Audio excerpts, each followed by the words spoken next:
The town you live in, the area you live in, that's all going to affect the price of homes, the quality of the school districts, the ease of commute to town. All of those things come into play, and all those things tend to add on value to a home. So it's really a learning process, I find, for most home buyers, and you adjust your parameters as you go along. Today, I'm joined by Robert Shaffron of the Pollock Properties Group. He is a local realtor working in the Maplewood, South Orange, and the surrounding areas.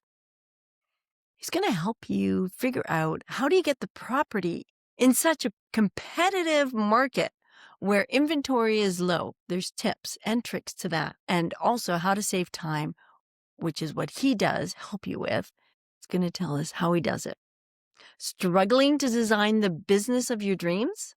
Well, welcome to Designing the Business, the podcast where we go beyond beautiful spaces and dive into what really it takes to build them. I'm Risha Walden, interior designer and founder of Walden Interiors, and your host.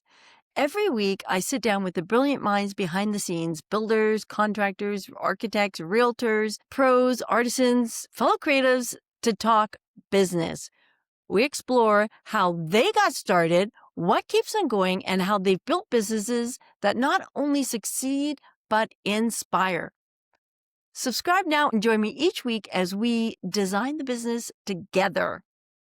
Robert, why did you start your business? Actually, I started my business kind of out of default. Okay.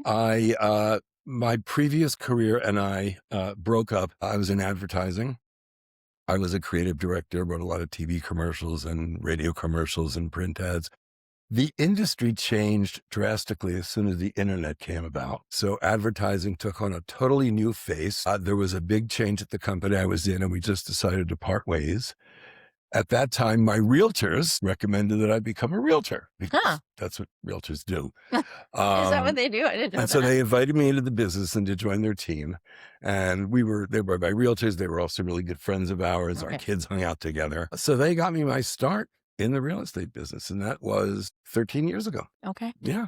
So this is your how many careers?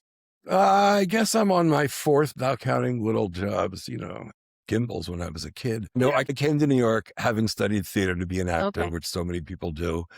And I discovered in the process of doing that I did better as a playwright. So I was writing plays, getting plays produced around, but of course that's not really very lucrative. And so I continued to do the advertising thing. I started as a copywriter and just stayed in that business for over 30 years. Wow. And did that for a long time. So it was time for a change when I changed. Yeah. Yeah. So what impact do you want to leave? My children, the impact I want to leave. That's pretty much kind of what I live for. I have two kids who are nearly grown and still living in my house. We'll talk about that later. You got to sell them a house. Well, I would like to sell them a house, but they're broke. That's why they live in mine. Yeah, that's kind of how that plays out. That's the way it works for a while. I don't know about any other impact I really want to leave. Just, I would like the people who knew me to think fondly of me. And I've written a lot of plays and I've written a lot of stuff that I think it may not be famous, but it'll live beyond me. It's all there. Yeah. So those are all nice things. Yeah. What's one of your favorite client stories? Oh, I have a lot of them. There was one couple and they were really, really dedicated to finding a home. And in real estate, we tend to kind of limit showings to maybe 5 or 6 homes a day, because after that, you start to get house blind. Yeah, sure. You can't keep track of everything that you've looked at. This couple booked me for 14 showings in one day. Wow. So it was a long day, and there were lots of different towns. We did a lot of traveling. So we looked at all 14 homes. They were all different. They all had different characteristics, et cetera, et cetera. We get to the end of the day, and they turn to me and they go, "We like the blue one." Which that's not how I characterize houses. Right, yeah. The blue one out of 14. So it took a little while to get into their heads and find out which one, because they didn't have the addresses, just the colors. Wow. We figured it out. Yeah. And they did get a house and they were very happy. So that was an enjoyable Did they get experience. it after the 14 showings, or did you have to do that? I don't think it was one of the houses we saw that day. There were other days, but that was the jam-packed day. Right. I just had a client this isn't a favorite story. It's an unfortunate happening that's going on in the market these days, who bid on 9 homes before they got one. And they finally got one, but it took about a year, which can happen. The market's pretty tight these days. So, given what the market is happening these days, how do you actually get yourself a home if you're looking to buy a home? How do you get the home that you? You have to take a really good, honest look at your finances. Obviously, the first thing I always tell people to do is to get pre-approved, because then you know exactly what you're working with and you're not guessing.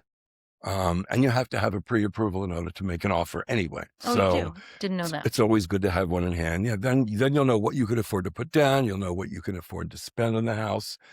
Your lender can break it down by, what your monthly costs will be, including homeowners insurance and property taxes and all that stuff. So that's the first thing, is you really have to know where you're going. And then you begin to explore different areas. The town you live in, the area you live in, that's all going to affect the price of homes, the quality of the school districts, the ease of commute to town. All of those things come into play, and all those things tend to add on value to a home. So it's really a learning process, I find, for most home buyers, and you adjust your parameters as you go along. If you find that you're looking at homes that are more than you really can afford, then you start looking at homes in a lower range. You begin to maybe give up some amenities that you thought you wanted. We like to ask people to break things down to do must-haves and nice-to-haves. And so some of the nice-to-haves may start falling away. It's just a very competitive market, so you need somebody who can walk you through and give you some tips and tricks as to how to strengthen an offer if you're in a multiple bid situation, which many are today. And I do find that we've found that the median age of first-time home buyers has risen by about 10 years. Used to be people in their 30s, now it's people in their 40s Wow. who are buying their first home. So, tips and tricks to buying the home. Give me an idea. It's not just price. It's not just price. For example, anything from the seller's point of view, anything that makes the process easier, more speed bump free, and will get them to closing as quickly as possible. Because the last thing a seller wants to do is have a deal fall apart once it's been on the market. Because if a home comes back on the market, people automatically look at it and say, it's off the market. What's wrong with it? So you really want to try to make that first thing work from both the buyer side and the seller side. So the idea is to make the process as easy and seamless for the seller as possible, which means removing any barriers to getting to the closing table. So, for example, indicating that you are very financially solvent will help.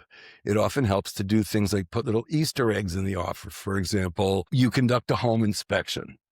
You could offer to kick in the first $5,000 of issues that arise in inspection. So that's $5,000 that the seller doesn't have to worry about. And that also demonstrates your commitment to getting this process done. And it doesn't necessarily mean that there would be $5,000. No. Then the seller knows, okay, Yes. well, I won't have to lower my offer by $5,000 to meet all these contingencies. Should it be that case, right? And a lot of it is also just making the seller feel as comfortable as possible that you're committed to this process, that you're qualified financially, and that you're not going to just walk away. Right. Sometimes that just means putting in a large deposit so that you have more skin in the game. Okay. And the seller knows that you have a certain level of commitment. Again, most of these things are for when you're in a multiple bid situation, which so many are now. Because at that point, you're not really negotiating with the seller. You're competing with other buyers. So they're not comparing your offer against what they want. They're comparing your offer against what someone else has offered. And you never get to know that in advance. Right. Okay. So you kind of just got to put your best foot forward. So it's the price, terms, conditions, timing, the more flexible you can be about things. If you're flexible on the closing time and you're flexible on the schedule and the timetable, that'll help.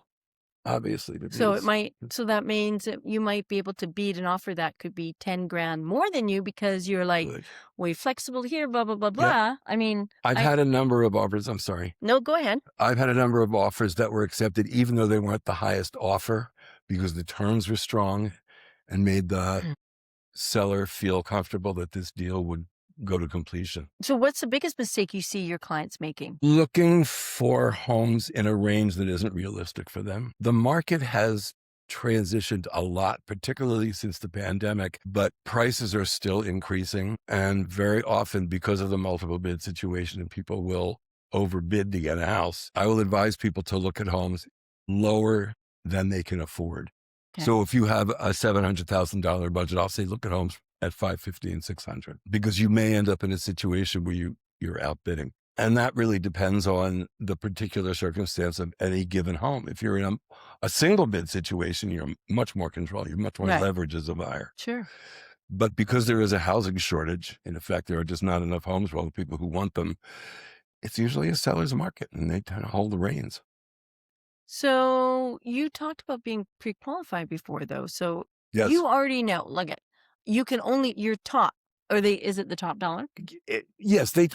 Yes. Your lender will tell you what, based on your current financial status, is how much of a home you can afford and how much of a down payment you can afford. You don't have to go to that max, and you don't have to give a pre-approval letter that has that number on it. Right. I see. You can actually adjust the pre-approval letter to match the number you're offering, so that you're playing your cards a little bit close to your vest. Right. You're not saying, "Well, I have $10 million, but I only Right. want to pay 500,000." Right. That Okay. looks funny. So then people are like, "Oh, why is your offer so low?" Yeah, And it's like, exactly. The seller was like, "I got more money." Right. So you really don't want to give up that much information when you're negotiating. Okay. Yeah. And I guess that's where you come in, right? Well, that's where I come in. I come in, I like to come in as early in the process as possible. And I like to recommend lenders, recommend inspectors, recommend attorneys. You need an attorney to close on a house. Yeah. Mhm. And that way I'm kind of putting together a team, all working together in the client's advantage, whether they're the seller or the buyer.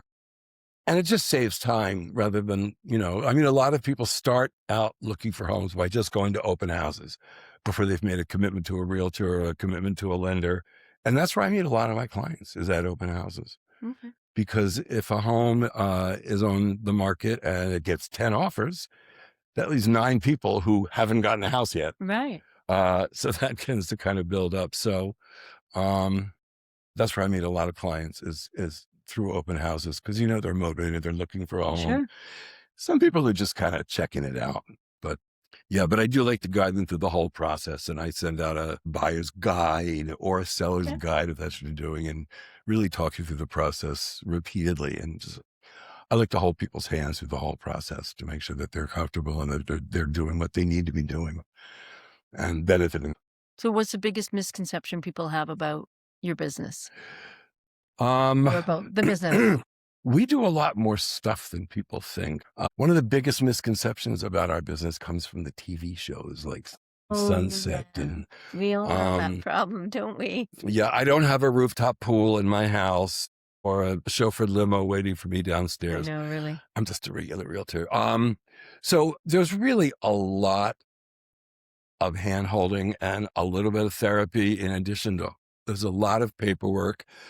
This is a big legal transaction, and many people are buying or selling the biggest asset that they will ever encounter in their lives. So there's a lot of I's to dot and T's to cross. There's there are contracts and there are inspections and there are negotiations. There's an attorney review period. There's just a lot to navigate, and it really helps to have one person, a realtor, kind of helming the team of lenders and inspectors and appraisers, et cetera, to get the project to move forward. Yeah, it's about moving forward, right? Yeah. And so it's a lot. It's a lot of work beyond just opening doors and saying, "What do you think about this living room?" Right. There's a lot of behind the scenes and a lot of back and forth. I can see a parallel with my industry as an interior designer Sure. because, it's not just about putting furniture in the room. Yeah. Like, how do we get all the pieces together? Yes, there is contracts, there is stuff too, because it's this contractor said agreed to do this, and this painter decided to do this, and are we all following everything that was agreed to and getting it done? And my push, just like your push, is to get it done so the homeowner can actually enjoy their home. Yes, exactly. I mean, I'm a stress reliever. I try to walk people through things because there's just a lot of stressful stuff that's going to come up. Mhm. You do a home inspection and they find traces of mold in the attic, and everybody goes, "Come on, mold!" You kind of have to explain to people that in old homes, particularly, that sort of thing isn't uncommon. It's New easily Jersey? rectified. Right. Is we know what we're doing, and so part of it is just reassuring people, not just reassuring people, but knowing the regulations, knowing the laws, knowing all the ins and outs of how to negotiate the transfer of a home from one owner to another. Hmm. What advice would you give a professional starting out in your field? Just starting out. Find somebody who you really admire and respect and who has some modicum of success.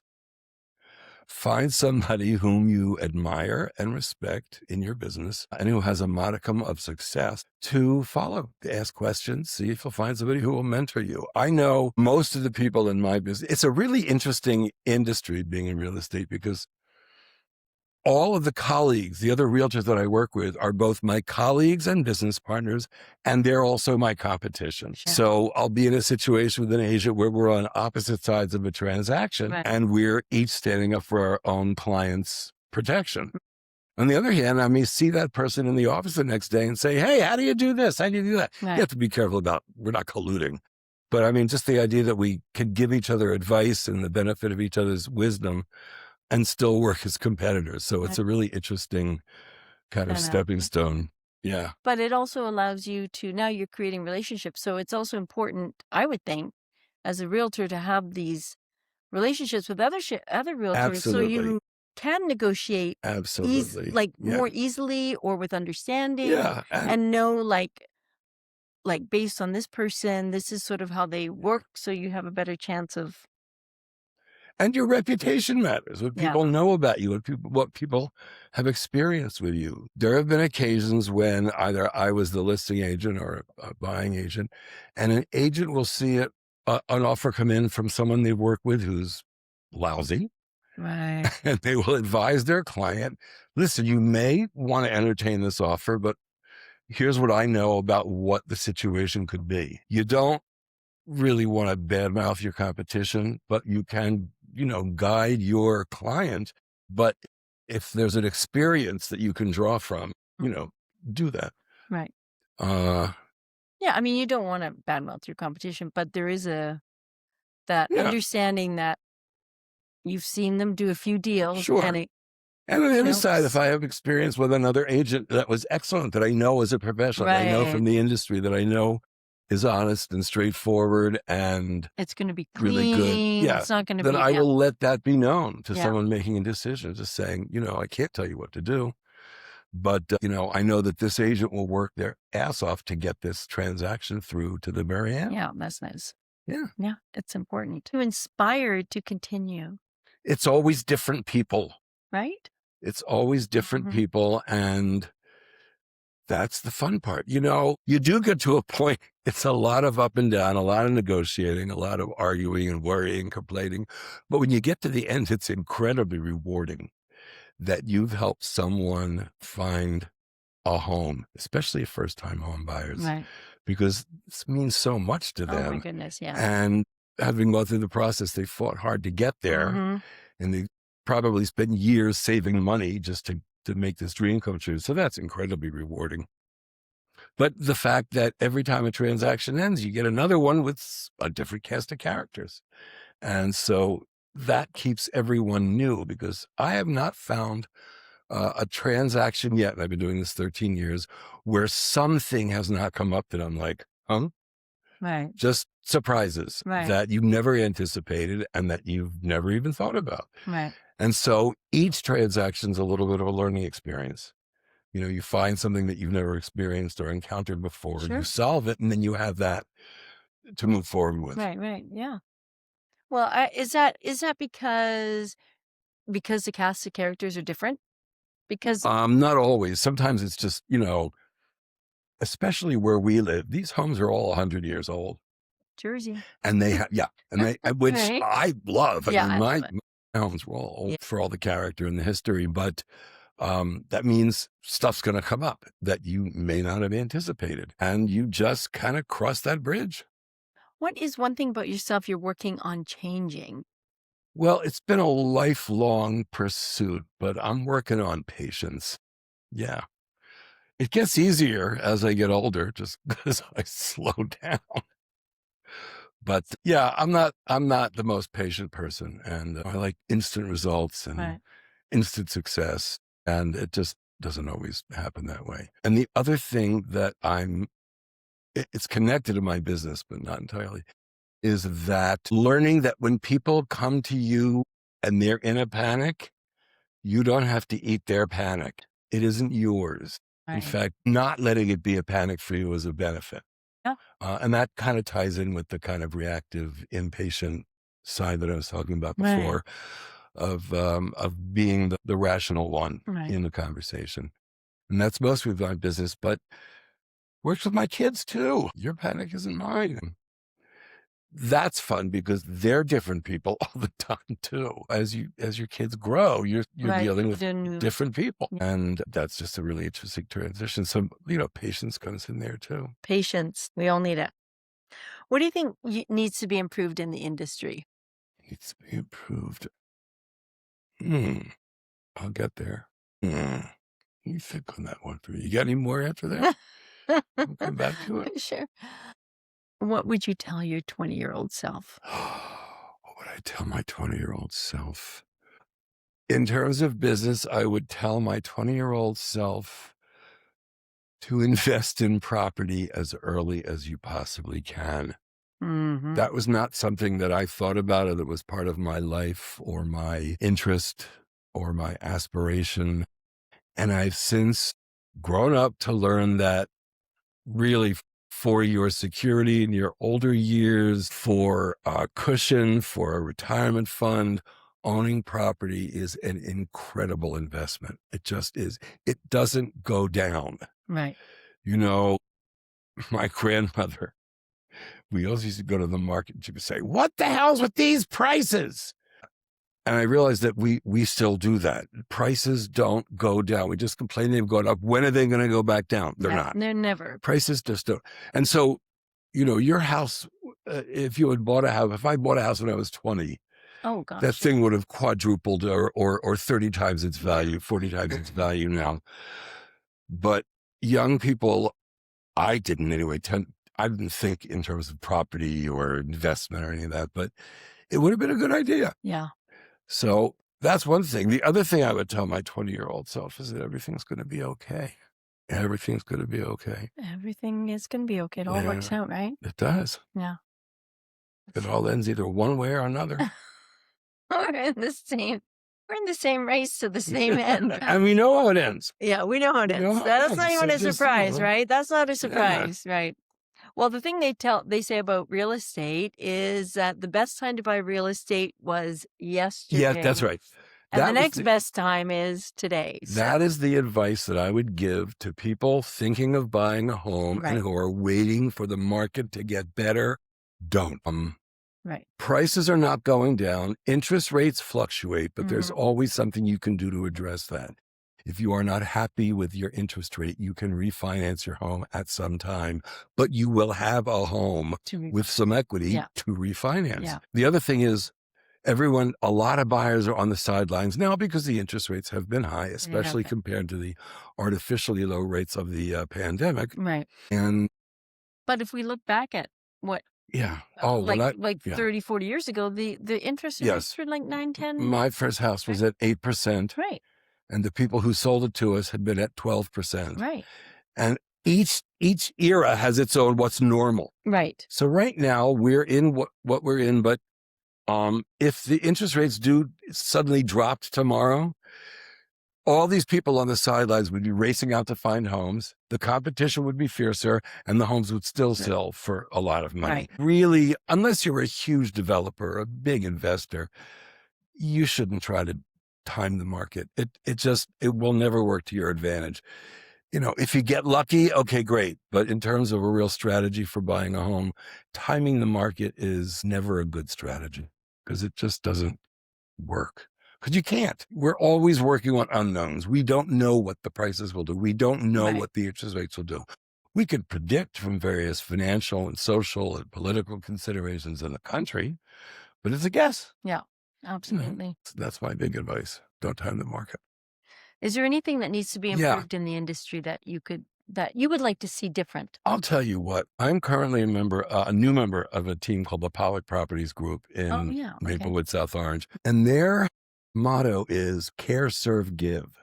They mean it. Their mission as a company in the community is to help to support and improve that community. So, for example, I just did an event we called Cookies for a Cause, and my little hobby is baking. I like to bake. So we found an organization called the RAIN Foundation, which stands for Reaching Adolescents in Need.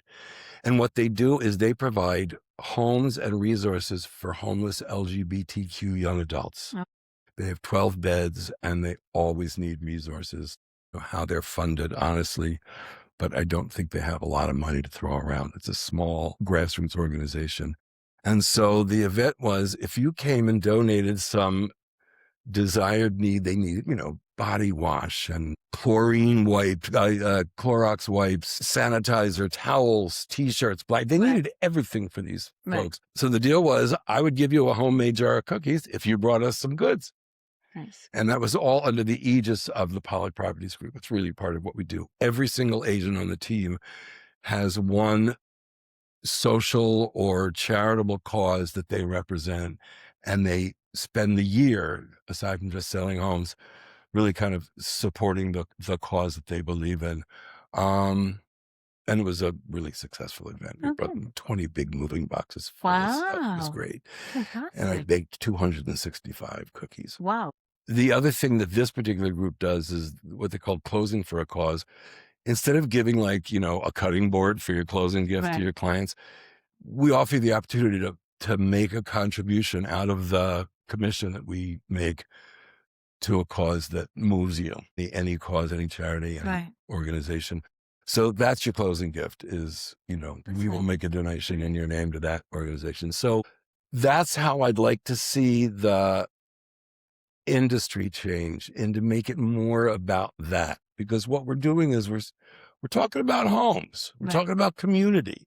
It's more than just a transaction. It It's is. it's where people live. It's where people interact. And so to really kind of center yourself in the community and not just the contract, I think is, and I'd like to see it move more in that direction in terms of really being a kind of useful member of community, useful member of society. Well, I can see that if you're selling a home in the community or someone's buying a home in the community, Hmm. and then you're work working in the community and improving the Hmm. lot in the community, Yeah, you're only improving the value of the homes in the all of community. it. And Yeah, so all it of it. really does help everybody. Yeah. And look, we live in a lovely area Oh, where people beautiful. can Yeah. afford nice homes, Right. and so to be able to share some of that wealth, Sure. and some of that benefit with people is huge. When I ended my advertising career and came into real estate, the biggest difference was because I was a creative director, I was making something. I was making a commercial or an ad, Right. and it was something you could look at. It was palpable. You could see it and you could listen to it. It lived in the world. When I came into the real estate industry, I realized that most of the honors were given to whoever sold the most, Right. whoever made the most money. So there was no there. There was no, the only satisfaction was making money or, the satisfaction of helping people, but there was no palpable thing that you produced. And I just wanted to make sure that in my career in advertising, in real estate, it wasn't just make the most money, get the most prizes. It was really more about kind of, a full service organization that serves the community and the clients and the homeowners. So Yeah. Well, that, you did say something about this is probably the biggest financial investment yeah, that your that clients will most make. people will Right. make. That's right. Yeah. Um, and I find that with my clients too. It's not just purchasing the home, it's also like Yeah. enjoying the home. So, Yes. and Yes. enjoying, like Yes. the community and raising the value Yes. of everything and everyone Yeah. around, right? It's not a house. It's your life. Yeah, it You really. know? Thanks for joining me Oh, today, sure. Robert. I appreciate it. Where is the best place for people to get a hold of you? Or Shaffron at gmail.com. Okay. Fantastic. That's easy. Yeah. We'll put your links and all your Great. contact in the captions below. Great. Oh, I'm on all of them: Facebook and Instagram, LinkedIn, and Fantastic. yeah, Great. terrific. And for listeners, if you like um, listening to our podcast, please like and subscribe, and you can get the next video over here.